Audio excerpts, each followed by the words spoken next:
This is just a picture. And Excel turned it into this. No typing or anything.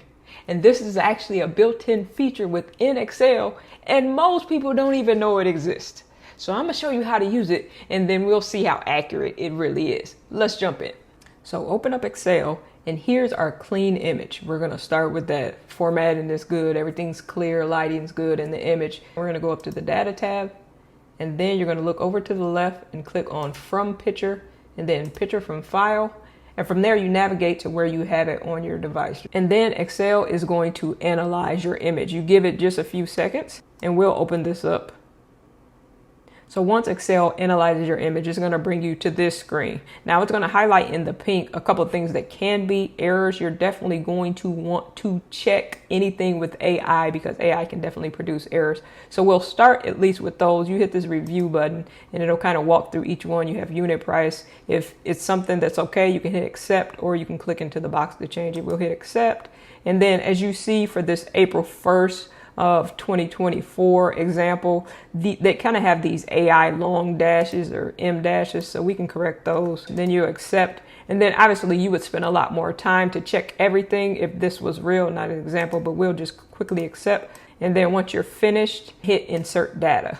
And again, AI is going to warn you, or Excel is going to warn you that you are responsible for checking your own data. You hit insert and it places everything into the spreadsheet. And as you can see, without any typing, Excel has filled in this entire table. Now, as you can see in column C, there is an error. So again, check through the whole thing. Now, it doesn't always work this easy. Let's look at our messy image to see how it does with that.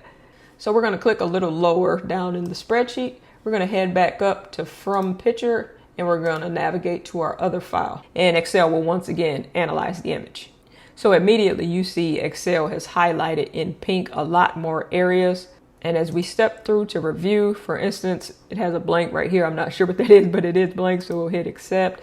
It highlighted the north point. Looks like there should be a space there, but just different things like that. You can walk through like before. If you just want to click into a box, you can also do that. Like April is very messed up on this version, but you would just step through and correct everything. And when you're pleased with everything, you can go ahead and hit insert data. Because we haven't reviewed everything, we get a pop-up warning, but we're going to hit insert anyway, just so that we can see what it does. And then look at the difference between the two. Here we have the date column. Part of it's over here on the right, part of it's on the left. We have some of the product here. We have the product everywhere. So that's the difference between having a really clean image with good lighting that's clear versus something. Excel can still deal with a messier image or a crinkled up, something. Sometimes when we take pictures with our phone, the paper will be a little crinkled. It can still deal with that, but you may have to do a bit more adjustment. For instance, just like you would manipulate normally within Excel, you can do that same thing, but just know that it will be a bit more manual work. But just like that, with Excel's data from picture feature, you can take an image and create data just like that.